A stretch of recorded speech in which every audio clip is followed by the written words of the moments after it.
21 धारा 21 AI model Gemini -2.5 flash. इसके अलावा उनकी बेटियां भी बेहद प्रतिभाशाली हैं। जू हाओ को अपने पिछले जन्म की यादें जागृत होने से पहले वह निश्चित रूप से ऐसा ही सोचता था। शिक्षक वांग की दोनों बहनों के माता पिता के बारे में अच्छी राय नहीं थी। ये मैं नहीं कह रही, लेकिन आप माता पिता को काम में व्यस्त रहते हुए अपने परिवार की उपेक्षा नहीं करनी चाहिए। शिकिंग और हुआ ये बहुत अच्छे बच्चे हैं। शिक्षक वांग सही कह रहे हैं। मुझे अपनी पिछली गलतियों का गहरा एहसास हो गया है और अब मैं उन्हें सुधारने की कोशिश कर रहा हूँ। जू हाओ ने सहमति में सिर हिलाया, उसके चेहरे पर सच्चे पश्चाताप का भाव था। उनके अच्छे रवैये को देखकर शिक्षक वांग को थोड़ी शर्मिंदगी महसूस हुई। भविष्य में इस पर ध्यान देना। ठीक है, मैं शिक्षक वांग से पूछना चाहूंगा, शिकिंग और हुआ ही स्कूल में कैसा प्रदर्शन कर रहे हैं। ये देखकर कि शिक्षक वांग जाने ही वाले थे, जू हाओ ने विषय बदल दिया। उन्होंने बातचीत का रुख अपनी दोनों बेटियों की ओर मोड़ दिया।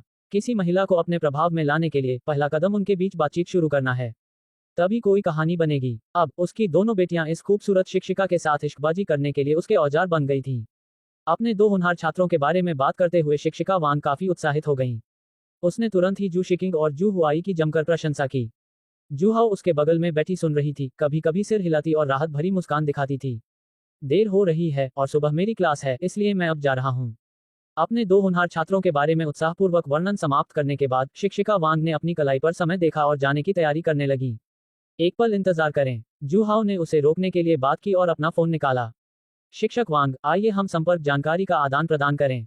मेरे लिए शिकिंग और हुआ ये की स्थिति पर नजर रखना सुविधाजनक होगा और मुझे शायद शिक्षक वांग को फिर से परेशान करने की आवश्यकता पड़ सकती है।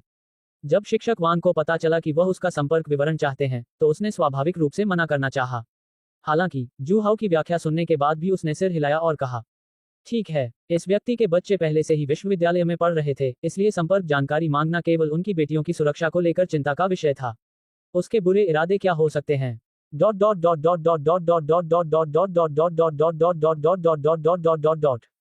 नंबर एक्सचेंज करने के बाद टीचर वांग अपना कॉन्टैक्ट सेव करना चाहते थे और उन्होंने जू हाओ की ओर देखकर पूछा, मेरा नाम जू हाओ है क्या? शिक्षक वांग स्तब्ध रह गए।